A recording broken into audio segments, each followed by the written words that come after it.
wanted something unique and a real incentive, and we thought it would be really nice to have a taste of the Hitman fantasy.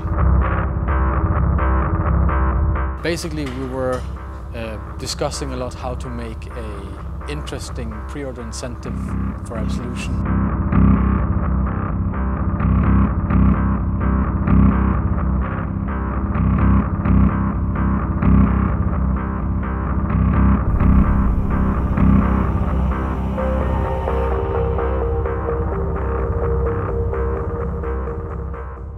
We had all kinds of ideas about what we could do with levels or characters or weapons, and then there was this, we had like an old design of like a sniper challenge map.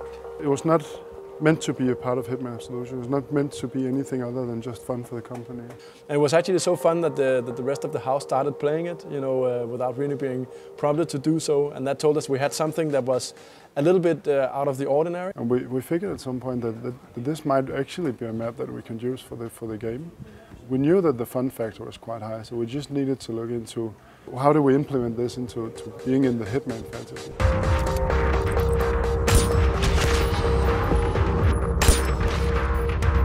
It's a little contained game on its own, if you will. It's simple, you shoot the people and then you have to figure out what is the puzzle you have to solve to not alert everyone.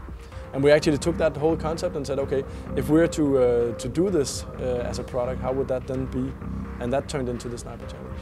It's teasing a lot of little moments that you will go through in Absolution, but it's not directly linked. That's also part of the kind of strength of it, is that it is an addition to the main game. The Sniper Challenge is you seeing the world through a scope, and we have a lot of stuff going on in the game with a pretty advanced AI and a lot of options. So the initial phase was just trying to figure out how do we make sure that all the stuff that's in Absolution somehow makes it across the sniper scope and onto the roof of the building that you are focusing on. That's your main target. On the Sniper Challenge, we wanted to create a skyscraper where a weapons dealer was hosting his annual release party for his shareholders. And Agent 47 has the task to actually go in and take this weapons dealer out.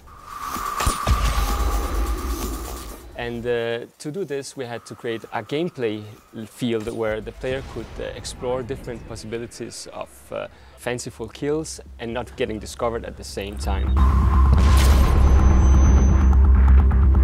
We really wanted to give the player to stay in the fantasy that they remember from Hitman Blood Money. We need to be in the atmosphere of this classy hit, classy target that Hitman needs to take down. There is the sense that whatever you do, it will kind of affect, it will kind of ripple out into the whole map. And you have to kind of think twice before making your move.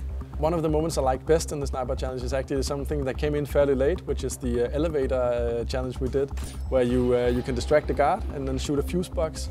And then if you're fast, you shoot him into the elevator shaft and then the elevator doors close. And I think it's a beautiful way with game mechanics to sum up the kind of the refinery of being a really, really cool assassin. You're shooting a guy, but you're also both distracting him and disposing of him at the same time. One of the things that is a really interesting challenge for us is to put as many characters as possible for the player to discover. And it's not just the main cast. We have this ninja that kind of looks like he's about to commit suicide, and you're kind of like helping him a bit in the way.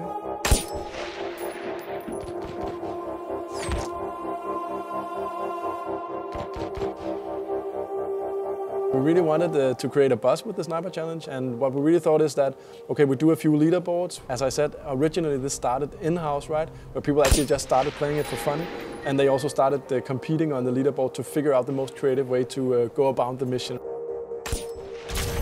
Creativity in what you do combined with a score was pretty much set people on fire. So we also thought that, you know, what makes most sense is also to be able to talk to your friends about how you scored. So that's why we came up with the concept of just, you know, separating a few different leaderboards. Personally, I would never figure on the worldwide leaderboard, but I do know how I would fare against my friends, right? And it's in that way, it's much more fun to compete with people you know. There's all these little hidden details that can help improve your score and improve your play style towards the game, that some of it we're kind of hinting at and other things we are keeping secret for players to find out by themselves, and looking, like talking with their friends, finding out what was it that they did that actually made them improve so drastically on their score. Gameplay-wise, we really wanted to make it so that when you play the game and as you improve your skills and you unlock stuff in the Sniper Challenge, that it actually unlocks an Absolution as well. So we wanted to create that tie-in to make them feel that they are connected, even if the Sniper Challenge is mainly about sniping and Absolution is about everything else Hitman, if you will.